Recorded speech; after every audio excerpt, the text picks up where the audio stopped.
Assalamualaikum warahmatullahi wabarakatuh. Perkenalkan kami dari kelompok 6 yang beranggotakan saya sendiri Muhammad Abdul dan saya Lutfi Abdullah. Saya Alisa Fatulana. Saya Muhammad Ali Mahmudi.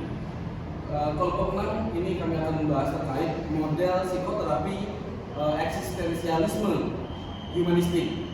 Dan sebelum kami ke sana, saya akan menjelaskan terlebih dahulu bagaimana definisi dari psikoterapi itu sendiri. Kalau kita bisa katakan definisi dari psikoterapi menurut secara etimologis berasal dari kata psyche yang berarti mind atau jiwa, dan kalau kita bahasakan terkait terapi itu bisa kita definisikan sebagai merawat ataupun mengasuh. Sehingga kalau kita gabungkan antara pengertian dari psyche dan juga terapi itu bisa kita definisikan sebagai perawatan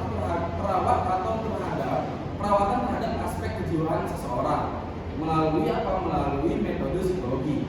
Itu menurut cara etimologisnya. Namun apabila kita definisikan secara terminologisnya, memang terdapat banyak beberapa definisi terkait pengertian dari psikoterapi itu sendiri. Tapi di sini saya akan mendefinisikan terminologis menurut Atkinson bahwasanya psikoterapi itu sendiri adalah pengobatan alam pikiran atau lebih tepatnya pengobatan dan perawatan gangguan psikis melalui metode psikologis. Nah, di sini juga sudah kita ketahui ya bahwasanya memang psikoterapi itu adalah perawatan ataupun pengobatan, yang mana pengobatan dan perawatan sendiri itu untuk menghilangkan gangguan dari psikis. Nah, melalui model apa? Melalui pendekatan psikologis. Nah, itu menurut Atkinson. Nah, tapi di sini ada juga menurut James P. Kaplan, yang mana James P. Kaplan ini mendefinisikan psikoterapi lebih jauh melalui sudut pandangnya, yaitu penerapan teknik khusus pada penyembuhan penyakit mental atau pada kesulitan-kesulitan yang penyesuaian budi setiap hari. Nah, itu menurut James P. Kaplan terkait definisi dari psikoterapi itu sendiri. Jadi memang kalau kita ingin mengetahui banyaknya definisi dari psikoterapi itu sangat banyak, karena memang dari setiap tokoh itu pasti memiliki definisi-definisi itu sendiri. Tapi yang harus kita perhatikan dalam definisi psikoterapi itu sendiri, yaitu memang yang pastinya itu berkaitan dengan psikis seorang, Jadi bukan dari penyakit luar, tapi memang dari penyakit dalam ataupun yang bisa kita sebut gangguan kejiwaan. Nah, itu bisa kita salah satu bisa kita indikasikan sebagai artinya psikis, mana gangguan batin, hal seperti itu. Jadi bukan psikoterapi di sini bukan penyakit luar yang mana kayak luka, enggak, tapi memang ini dikhususkan untuk mengobati penyakit kejiwaan atau psikis manusia. Nah, di situ nanti ketika memang ada seseorang yang mengalami gangguan psikis, mengalami hal-hal yang berkaitan dengan kejiwaannya, itu bisa disembuhkan melalui metode psikoterapi. Nah, jelas ya psikoterapi, jadi pengobatan ataupun perawatan terhadap gangguan psikis seseorang melalui metode psikologis. Jelas di situ psikologis, psikis dan psikologis. Jadi memang pendekatan di situ melalui pendekatan psikologis, bukan melalui pendekatan yang lain, tapi melalui pendekatan psikologis. Seperti itu. Oke, untuk mungkin karena kalau kita berbicara terkait psikoterapi itu seperti apa, terkait psikoterapi itu pasti banyak banyak banget kalau kita untuk membahas itu. Di sini juga kalau kita melihat ya dari psikoterapi itu sendiri, kalau menurut Carl Gustav Jung, psikoterapi telah melampaui asal usul medisnya dan tidak lagi merupakan suatu metode perawatan orang sakit. Berarti kan apa? Berarti memang orang tersebut yang tidak kelihatan udah melampaui asal usul itu gitu. Itu menurut Carl Gustav Jung. Berarti dari definisi yang dia sebutkan terkait psikoterapi itu udah jauh banget terkait hal itu. Terkait definisi itu memang sangat mendalam ketika kita berbicara terkait psikoterapi, bukan hanya mengobati. Kalau menurut tadi ya, menurut Jung, untuk definisi sendiri itu lebih jauh daripada kita kaitkan dengan ataupun kita bandingkan dengan tokoh sebelumnya terkait mendefinisikan dari psikoterapi itu sendiri. Untuk selanjutnya nanti dijelaskan sama teman saya, tapi terkait pada selanjutnya. Dan silakan. Jadi yang kedua yaitu terapi eksistensial humanistik, yang mana terapi humanistik eksistensial ini memiliki kapasitas untuk memberikan bantuan pada klien yang miskin atau yang mengalami masalah psikis. Ini mengatakan bahwa manusia dapat menangani masalah mereka sendiri atau bertanggung jawab terhadap diri mereka sendiri jika mereka menghadapi masalah yang dapat menyebabkan kekacauan dan keputusasaan. Langsung saja, jadi terapi eksistensial humanistik ini ada beberapa macam definisi humanistik eksistensial. Yang pertama itu eksistensial itu merupakan sebuah gerakan yang menjadikan manusia sebagai penyelidikannya, karena manusia berperan sebagai individual yang berada dalam dunia. Yang kedua yaitu humanistik eksistensial sebagai sasarannya adalah dengan meningkatkan atau mengembangkan sebuah konsep yang komprehensif terkait dalam pemahaman manusia dan keseluruhan realistis eksistensial. Definisi yang ketiga yaitu tema yang diangkat adalah terkait dengan antar individu dan rasa tanggung jawab dan kebebasan. Mungkin selanjutnya mungkin dilanjutkan oleh Mas Arif.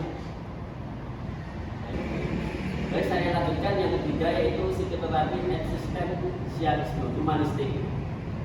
Di sini kita sebagai manusia, semua orang memiliki keinginan untuk berkembang. Konsepsi diri dari awal berasal dari interaksi dirinya dengan orang lain. Nah, di sini menurut Khairiyah tahun 2018, sikap interaksi seseorang akan mempengaruhi sikap dan perilaku seseorang. Perasaan dan perilaku seseorang tidak hanya berasal dari diri mereka sendiri, mereka juga berasal dari lingkungan sekitar mereka. Nah, jadi perlu digarisbawahi, sikap itu tergantung, ya bukan tergantung, lebih idealnya itu lebih condongnya terhadap lingkungan. Terus belajar tentang lingkungan serta bagaimana ia berinteraksi dengannya. Jika lingkungan sekitar seseorang memiliki pengaruh yang baik, otomatis perilaku dan sikap mereka akan baik juga. Begitu pula sebaliknya, otomatis perilaku dan sikap mereka akan buruk jika lingkungan mereka itu buruk. Namun ada beberapa orang yang memiliki lingkungan yang buruk tetapi berperilaku dan bersikap baik juga, dan sebaliknya. Orang di zaman modern menghadapi banyak tuntutan hidup menurut Syahid dan menurut saya dan Devianti. Ada beberapa individu yang dapat mudah menangani tuntutan hidupnya, sementara yang lain memiliki kesulitan atau kurangnya kemampuan untuk melakukannya.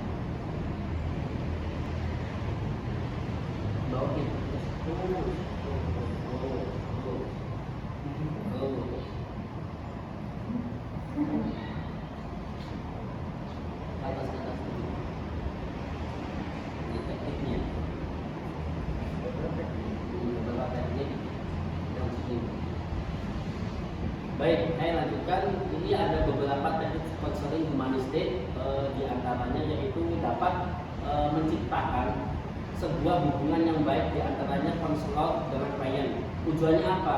Agar si klien bisa memberikan sebuah keterbukaannya dirinya sendiri. Kemudian yang kedua, dapat menjadikan klien menjadi seseorang yang dapat menerima dirinya sendiri, baik itu kelebihan maupun kekurangan yang dimilikinya. Kemudian yang ketiga, dapat memperkuat ketentraman emosi klien yang dapat menyadarkan diri klien.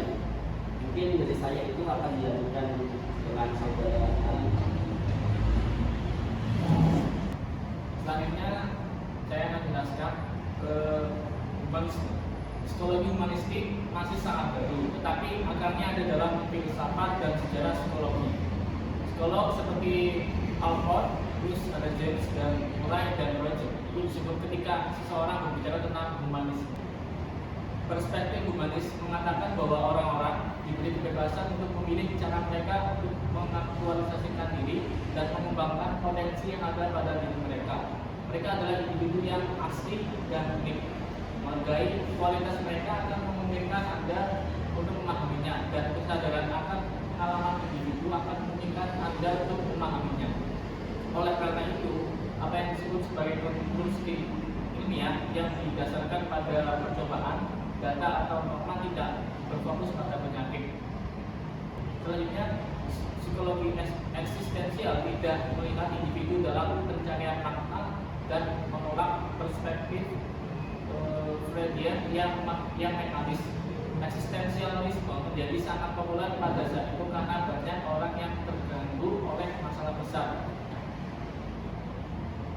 Bagian penting dari sifat pengambilan keputusan yang melibatkan dunia dari dua kemungkinan dan fakta. Kepribadian bukan hanya siapa kita, manusia biologis, sosial, dan psikologis, tetapi juga potensi kita.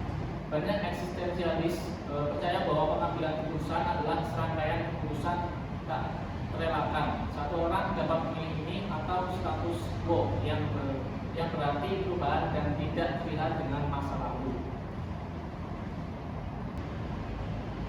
Tujuan utama dari psikoterapi eksistensial adalah untuk membantu individu mencapai titik di mana kesadaran dan pengambilan keputusan dapat dilakukan secara bertanggung jawab. Melalui terapi individu harus belajar untuk menerima tanggung jawab atas keputusannya. Baik, jadi kesimpulan dari penjelasan teman-teman saya tadi bahwasanya model psikoterapi eksistensialisme humanistik adalah mengobati ataupun merawat orang-orang yang mempunyai gangguan psikis dengan pendekatan psikologis dan juga melalui hal-hal yang terdapat pada diri si klien dan juga si terapis ketika kita menggunakan metode eksistensialisme humanistik. Terapinya yaitu si terapis itu bisa memberikan suatu intervensi kepada si klien agar si klien itu bisa mengubah dirinya sendiri dengan keadaan dirinya sendiri tanpa ada intervensi dari orang lain dan juga tidak ada hambatan dari orang lain. Jadi mempunyai tanggung jawab sendiri di si klien, tapi dengan intervensi dari seorang terapis itu sendiri. Jadi si terapis itu tidak boleh mengintervensi lebih jauh kepada si klien. Nah, biarkan si klien itu untuk memahami dirinya sendiri, bertanggung jawab atas dirinya sendiri. Dan juga si terapis itu bisa memanusiakan manusia si klien itu sendiri. Karena pendekatan yang kita pakai adalah eksistensial humanisme. Seperti itu mungkin kurang lebihnya kami dari kelompok 6 mohon maaf karena kami juga masih proses pembelajaran, tidak ada yang sempurna. Karena yang sempurna itu hanya milik Gusti Allah Subhanahu wa taala. Itu saja mungkin yang bisa kami